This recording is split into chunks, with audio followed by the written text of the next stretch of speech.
great people of Nairobi City County, and also one of the longest serving Secretary General of ODM, the longest at the moment because others have been moved out of the office, Chair, and I hope he survives longer, although nowadays he's trending on some interesting grounds. Mr. Chair, and I am happy that in as much as he's a first timer in this house, he continues to prove himself that he's a man of the moment and still. And I can see, Mr. Speaker, the minority leader is excited because he's a ranking member.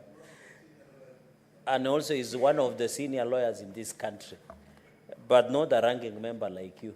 So, Mr. Speaker, allow me to support this amendment. Mr. Speaker, in 2021, the former President Uhuru Kenyatta formed a task force to review power purchasing agreements. One of them, the biggest challenge in the cost of electricity in this country has been the buy-in by the independent power producers that sell electricity expensively to Kenya Power and Lighting Company. While, Mr. Speaker, there are many challenges that Kenya Power and Lighting Company, from in my village in Kapkeben in Mosoriot Township in Nandi County, Mr. Speaker, out of 24 hours, Kenya Power decides to switch off electricity for almost 20 hours in a day. In fact, it becomes worse when it rains, because Kenya Power is like they now remove electricity because it's raining, Mr. Speaker. And therefore, the challenge and the cost of doing business in this country, and you know me, I use domestic power, not even talking about the access of power within Nandi County and across the country, which continues to be a big challenge. I know for Senator SIFUNA, he might have a privilege that most of the city is covered by electricity. But the biggest elephant in the room, Senator SIFUNA will tell you, is out of 24 hours, 3/4 of the time there are blackouts, and it affects the business, even the small businesses within Nairobi City County, Mr. Speaker. And therefore, as we try, I know I've noticed, Mr. Speaker, that the demand and supply, there is a thinning of 4%. And the cabinet the other day, although I want to thank the National Assembly, they declined to give a nod for opening of power purchase agreement through IPPs because it was not clear. It's still opaque, Mr. Speaker.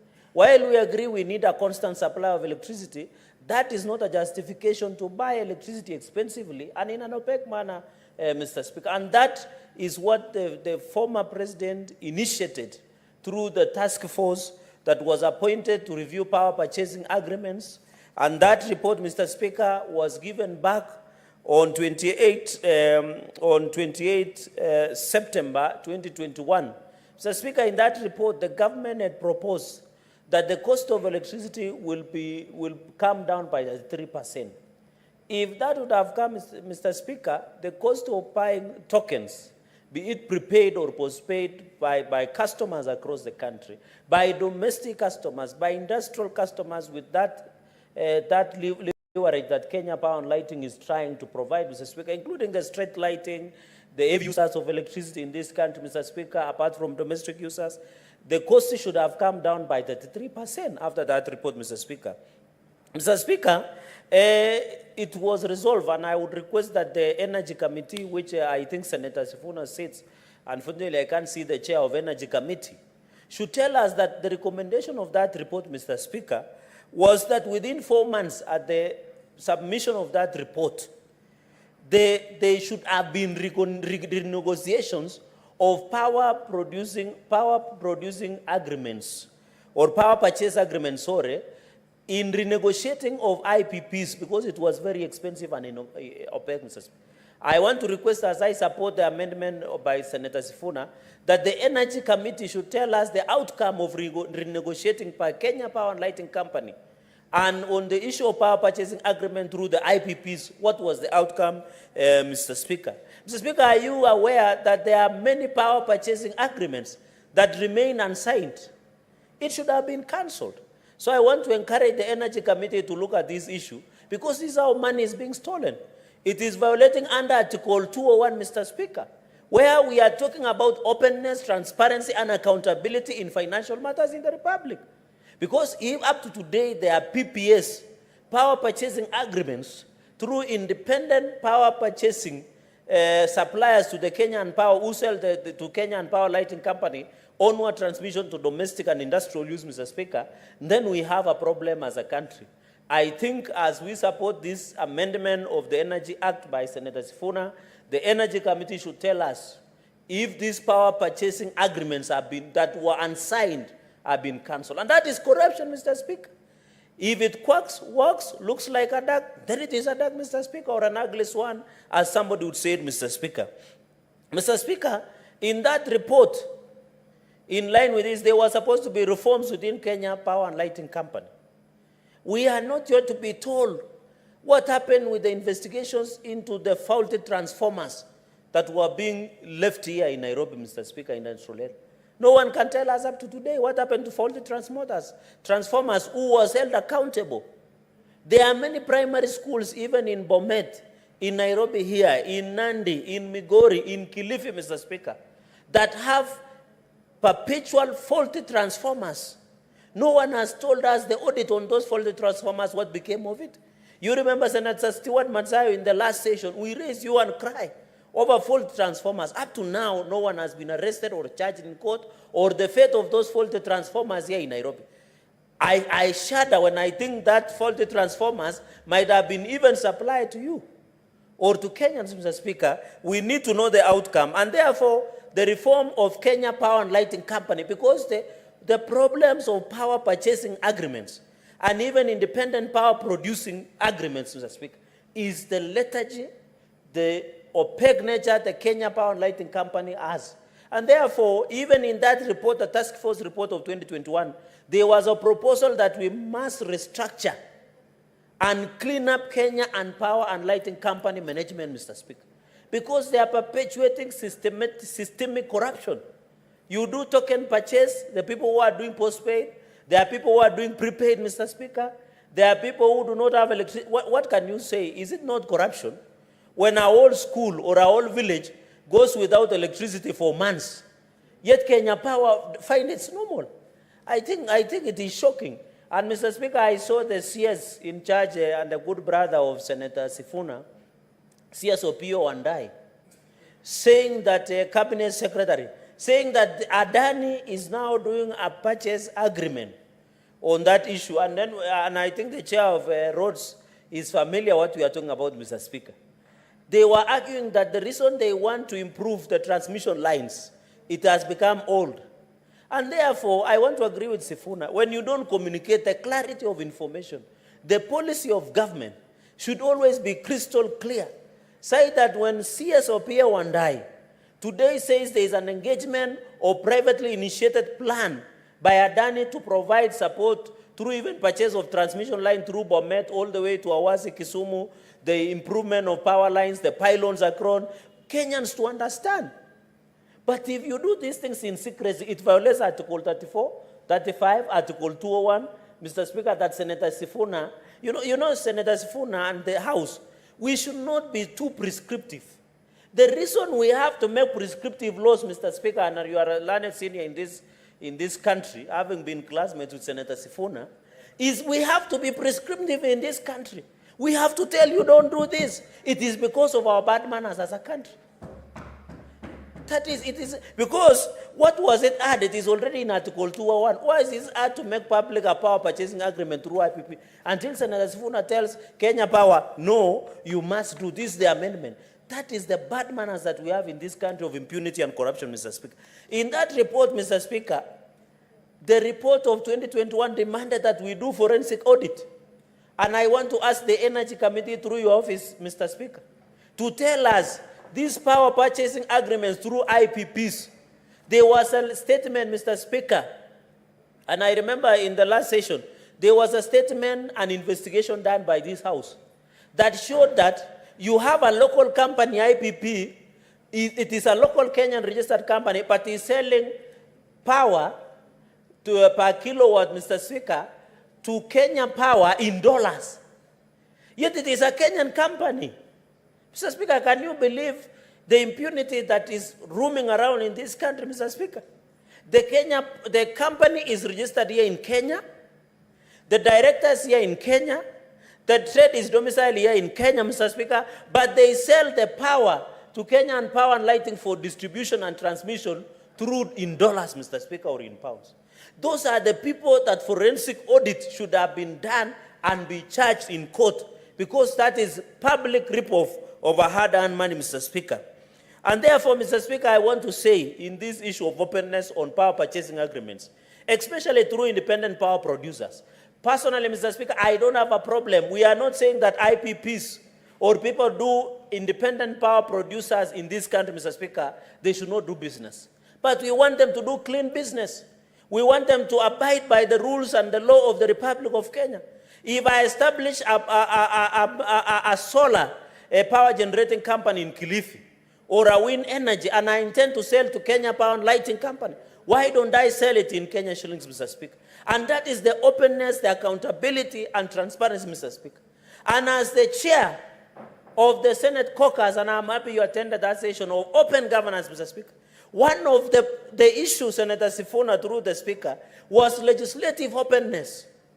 We must be open in terms of legislation and implementation by executive, Mr. Speaker, going into the future. So even as, Mr. Speaker, and I want to say, the cabinet and the parliament should not allow opening of PPAs until we agree on some ground rules.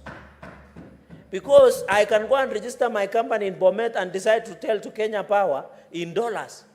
It will be a public rip-off. And I want to ask the Secretary General of ODM, OPIYO WANDAYI is your immediate former member of ODM. Kindly advise him that the only way he can redeem the image of Kenya Power and Lighting Company is to make sure the IPPs that has been signed for the last 10 years are laid bare in the public. And the truth shall set us, all of us, Mr. Speaker. I am happy on the issue of Adani. He has come out quickly. He didn't wait for the airports, the way we went for the airports, Mr. Speaker. Even we could not access documentation.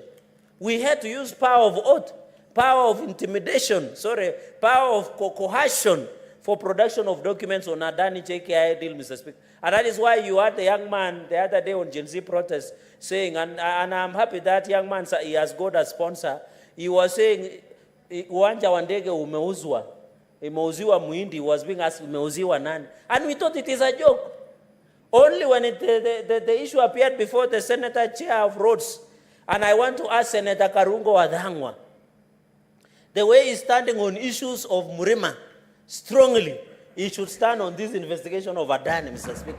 He should fear nobody. The Bible says, the Bible says, Mr. Speaker, don't fear that kill the body and the soul, that kill the flesh and the body, but do not fear only who kills the soul and the spirit, Mr. Speaker. I want to challenge Senator Karungo Wadhangwa. The way he is strong standing on matters of Murima, he should stand strong on the issues of Adani. We want to know what really happened to the airport, Mr. Speaker, including the Kerenga airstrip in Kericho. Has it been sold? That is the question many Kenyans have. What is the issue of private partnership in this country under the Act, Section 4 and Section 2 and Section 40, Mr. Speaker? I want to challenge Senator Karungo Wadhangwa, Mr. Speaker. The way he spoke with authority on Sunday in Kirinyaga, he should speak to these matters with the same figure and authority, and he should behave like a miracle senator for who he is, Mr. Speaker. Mr. Speaker, point number 5, on this issue of moratorium, we should not lift a moratorium on the issue of power purchasing agreements through IPPs, Mr. Speaker. And that is the point. Before we lift a moratorium that was imposed in 2021 by the report on the task force that investigated the issue of power purchasing agreement and IPPs, Mr. Speaker, we must agree that there are ground rules that needs to be set, Mr. Speaker. Mr. Speaker, for example, Kenya Power and Lighting Company buys from Kenyan, Mr. Speaker, at 5 shillings and 30 cents per kilowatt. But when they buy from independent power producers, my brother Senator Eddie, they buy it at 195 shillings. Yet Kenyan sells to Kenya Power at 5 shillings 30 cents. But when they get IPPs, these Mikoras, these corrupt individuals, Mr. Speaker, who are being protected, they buy it at 195 shillings per kilowatt, Mr. Speaker. That is more than 190 shillings from Kenyan. And this is a public report, Mr. Speaker, that Senator SIFUNA, we need to know who these companies are, what is the contract that we are doing, Mr. Speaker, going into the future. So, Mr. Speaker, I agree there should be a register that should be open to the public. Let us know who are these IPPs, what is the engagement of power producing agreement, Mr. Speaker, so that Kenyans can access affordable electricity, Mr. Speaker. We cannot be talking about climate change and green energy if the person in Nyatike, in Mikori, cannot access electricity. They will buy koroboi and they will pollute the environment. Or they will fell down the trees in somewhere in Bomet, Mr. Speaker, in Jebalungu. They will be forced to go to the forest, cut down and light the fire. But if we can produce power to be accessible and affordable to everybody, Mr. Speaker, even in Tindret, where some of us come from, even in Nandi, Mr. Speaker, we must make the power in this country to be affordable. Even as we talk about cottage industries, Mr. Speaker, there are many people, my people are farmers, Mr. Speaker, of milk, dairy. We want to process and do our own farming. There are many people who are doing chicken farming or poultry farming. They need electricity. There are people who are processing dairy farm inputs, Mr. Speaker. They need electricity, Mr. Speaker. So I think this amendment is long overdue. I want to thank the Deputy Minority Leader, Minority Whip, that is important, Mr. Speaker. I have noted that there have been serious renovations.